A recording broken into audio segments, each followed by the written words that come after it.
Bismillahirrahmanirrahim. Assalamualaikum warahmatullahi wabarakatuh. Hi guys, my name is Sena Fitriani. I'm from second group. We will presentation about chapter 11 on the title Sikap-sikap Profesional Guru. Namun sebelum kami melanjutkan presentasi, izinkan saya memperkenalkan guru kami terlebih dahulu. Yang pertama ada saya sendiri, Naba Fitriani sebagai pemateri pertama. Yang kedua ada Kintia Fitriani sebagai pemateri yang ketiga. Dan yang ketiga ada Rizka Nurmawati sebagai pemateri kedua. Mungkin cukup sekian perkenalan dari saya. Wabillahi taufiq wal hidayah. Wassalamualaikum warahmatullahi wabarakatuh. Saya Nabil Fitriani akan menjelaskan tentang pengertian sikap-sikap profesional guru.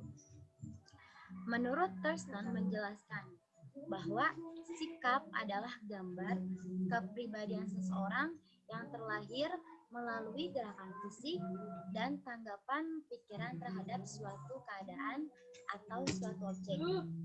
Sedangkan menurut Berkowitz menerangkan sikap seseorang pada suatu objek adalah perasaan atau emosi. Dan faktor kedua adalah reaksi atau respon atau kecenderungan untuk bereaksi. Sebagai reaksi, maka sikap selalu berhubungan dengan dua alternatif, yaitu yang pertama senang, yang kedua tidak senang. Menurut dan melaksanakan atau menghindari sesuatu.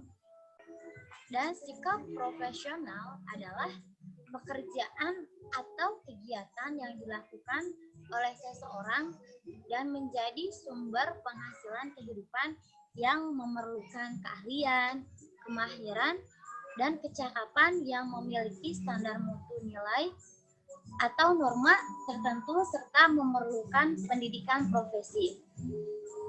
Pekerjaan yang bersifat profesional adalah pekerjaan yang hanya dapat dilakukan oleh mereka yang mempunyai khusus yang dipersiapkan untuk itu dan bukan pekerjaan yang dilakukan oleh mereka karena tidak dapat memperoleh pekerjaan lain. Dan menurut para ahli, profesionalisme menekankan kepada penguasaan ilmu pengetahuan atau kemampuan manajemen beserta strategi penerapannya. Dan menurut PP nomor 74 tahun 2008 tentang guru pasal 1 adalah guru adalah pendidik profesional dengan tugas utama mendidik, mengajar, membimbing, mengarahkan, melatih, menilai, dan mengevaluasi peserta didik. Pada pendidikan anak usia dini, jalur pendidikan formal, pendidikan dasar, dan pendidikan menengah.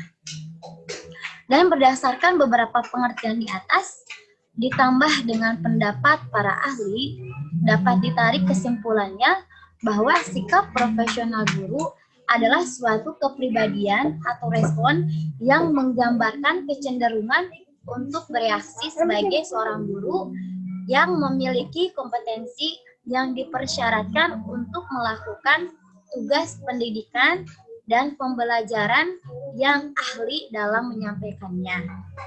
Mungkin cukup sekian materi dari saya atau penyampaian dari saya. Mungkin selanjutnya akan disampaikan oleh Rizka Nurmawati. Waktu dan tempat saya persilahkan. Baik, saya Rizka Nurmawati selaku pemateri kedua akan menjelaskan tentang sasaran sikap profesional guru. Kepada siapa saja sasaran itu harus ditujukan? Yang pertama, sikap guru terhadap peserta didik, di mana seorang guru bisa dikatakan profesional apabila ia telah mampu membentuk karakter peserta didik menjadi lebih baik dan menyampaikan materi pembelajaran sesuai dengan aturan yang berlaku. Kemudian yang kedua, sikap guru terhadap pemimpin, di mana seorang guru pasti memiliki satu orang pemimpin yang menaungi atau yang memimpin satu instansi dan atau sekolahnya. Nah, Sikap ini dilihat dari bagaimana guru tersebut bisa menjalin komunikasi yang baik dengan pemimpinnya. Apabila berhasil, maka ia bisa dikatakan guru yang profesional. Kemudian yang ketiga ada sikap guru terhadap teman sejawat. Teman sejawat ini bisa berupa teman satu instansi ataupun teman di luaran selain sekolah, selain lingkungan sekolah. Nah, ini dilihat bagaimana juga seorang guru tersebut bersikap kepada temannya. Apakah baik atau bisa memberikan contoh yang baik kepada anak-anaknya atau malah sebaliknya. Jika memang sudah guru tersebut bisa dikatakan friendly atau humble, nah maka guru tersebut dikatakan guru yang profesional kepada teman sejawat.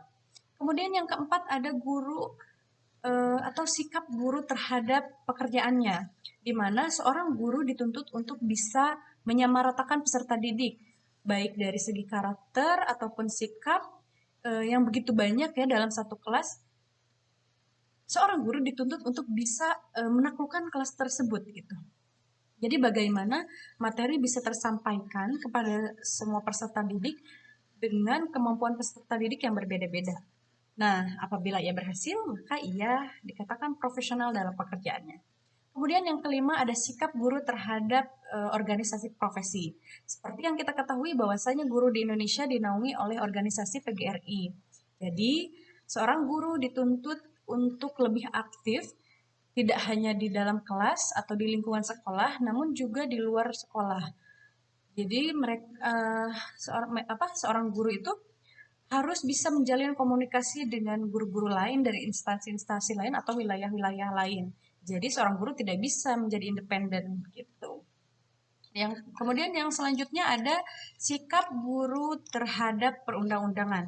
Nah, sesuai dengan Sumpah Guru, yaitu guru melaksanakan segala kebijaksanaan pemerintah dalam bidang pendidikan. Jadi apa-apa saja yang dilakukan seorang guru itu harus sesuai dengan perundang-undangan yang berlaku. Apabila memang dia melanggar, maka ia tidak bisa dikatakan profesional gitu. Kemudian yang terakhir ada sikap guru terhadap lingkungan kerja. Nah, apabila seorang guru ingin dikatakan profesional, ia harus bisa membuat hubungan yang baik dan harmonis dengan lingkungan kerjanya, seperti kepala sekolah dengan guru, guru dengan guru, kemudian guru dengan siswa, ataupun guru dengan orang tua. Apabila semua itu sudah dilaksanakan, maka akan tercipta suasana kerja yang kondusif, sehingga bisa berakibat juga kepada bagaimana guru tersebut mengajar di kelas. Apakah menyenangkan atau sebaliknya? Jika menyenangkan, berarti guru tersebut sudah berhasil membuat kondisi lingkungan sekolah yang sangat baik. Gitu. Oke, baik penjelasan dari saya dicukupkan sekian. Mohon maaf apabila terdapat kesalahan. Wassalamualaikum warahmatullahi wabarakatuh. Terima kasih kepada materi sebelumnya. Sekarang saya akan melanjutkan materi mengenai pengembangan sikap profesional guru. Dalam rangka meningkatkan mutu guru, harus pula meningkatkan sikap profesionalitasnya. Pengembangan sikap profesional ini dapat dilakukan melalui 2 tahapan. Kedua tahapan tersebut, yang pertama adalah pre-service education dan yang kedua adalah in-service education atau in-service training. Yang pertama saya akan menjelaskan mengenai pre-service education atau pendidikan prajabatan. Dalam pendidikan prajabatan, seorang guru harus dididik dalam segala hal, seperti ilmu pengetahuan, keterampilan, dan sikapnya. Karena tugasnya itu bersikap unik, guru selalu menjadi panutan sekelilingnya. Oleh sebab itu, bagaimana guru bersikap terhadap pekerjaan dan jabatannya selalu menjadi perhatian masyarakat. Pembentukan sifat yang baik tidak muncul begitu saja, tetapi harus dibina sejak calon guru memulai pendidikannya di lembaga pendidikan perguruan tinggi. Berbagai pendidikan dan latihan, contoh-contoh dan aplikasi penerapan ilmu, keterampilan, dan bahkan sikap profesional dirancang dan dilaksanakan selama calon guru berada dalam pendidikan prajabatan. Kemudian yang kedua yaitu in-service education atau in-service training, yang juga bisa disebut pendidikan atau pelatihan dalam jabatan. In-service education berupa pendidikan lanjutan ketika sesudah mendapat tugas dalam suatu jabatan, misalnya S1 ke S2 dan dari S2 ke S3. Pengembangan sikap profesional tidak berhenti apabila calon guru selesai mendapatkan pendidikan saja. Akan tetapi, peningkatan harus terus dilakukan dengan cara formal berupa in-service training atau pelatihan dalam jabatan seperti mengikuti penataran, lokakarya, seminar, atau kegiatan ilmiah lainnya. Peningkatan bisa juga dilakukan dengan cara informal, melalui jejaring sosial, media massa, televisi, koran, majalah, dan publikasi ilmiah. Kegiatan ini selain untuk meningkatkan pengetahuan dan keterampilan, dapat juga meningkatkan sikap profesional keguruan. Juga pembentukan sikap tertentu terjadi sebagai hasil sampingan atau byproduct dari pengetahuan yang diperoleh oleh calon guru tersebut. Kemudian yang kedua yaitu in-service education atau in-service training, yang juga bisa disebut pendidikan atau pelatihan dalam jabatan. In-service education berupa pendidikan lanjutan ketika sesudah mendapat tugas dalam suatu jabatan, misalnya S1 ke S2 dan dari S2 ke S3. Pengembangan sikap profesional tidak berhenti apabila calon guru selesai mendapatkan pendidikan saja.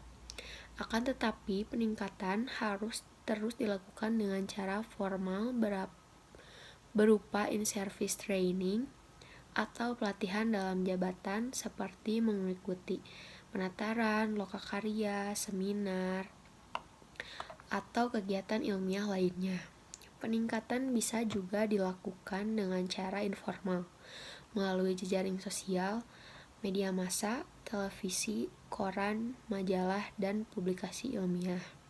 Kegiatan ini selain untuk meningkatkan pengetahuan dan keterampilan, dapat juga meningkatkan sikap profesional keguruan. Nah, dari materi ini dapat disimpulkan bahwa sikap-sikap profesional guru adalah seperangkat kemampuan, keterampilan, pengetahuan, dan sikap seorang guru yang dilakukan secara sadar untuk melakukan tugas secara nyata di lingkungan sekolah terhadap warga sekolah dan di masyarakat terhadap warga masyarakat dengan memberikan teladan yang baik. Kemudian, sasaran dari sikap profesional guru itu merupakan kemampuan seorang guru untuk bersikap secara profesional dan mengetahui cara sikap terhadap peserta didik, pimpinan, teman sejawat, pekerjaan, organisasi, profesi, perundang-undangan, lingkungan kerja, dan akan menghasilkan suasana pembelajaran yang mempererat tali silaturahmi yang diharapkan. Saya ucapkan terima kasih kepada Saudari Cynthia dan Rizka Nurmawati atas penyampaian materinya. Mungkin cukup sekian pemaparan materi dari kelompok 2. Mohon maaf apabila ada kata-kata yang salah. Wabillahi taufiq wal hidayah. Wassalamualaikum warahmatullahi wabarakatuh.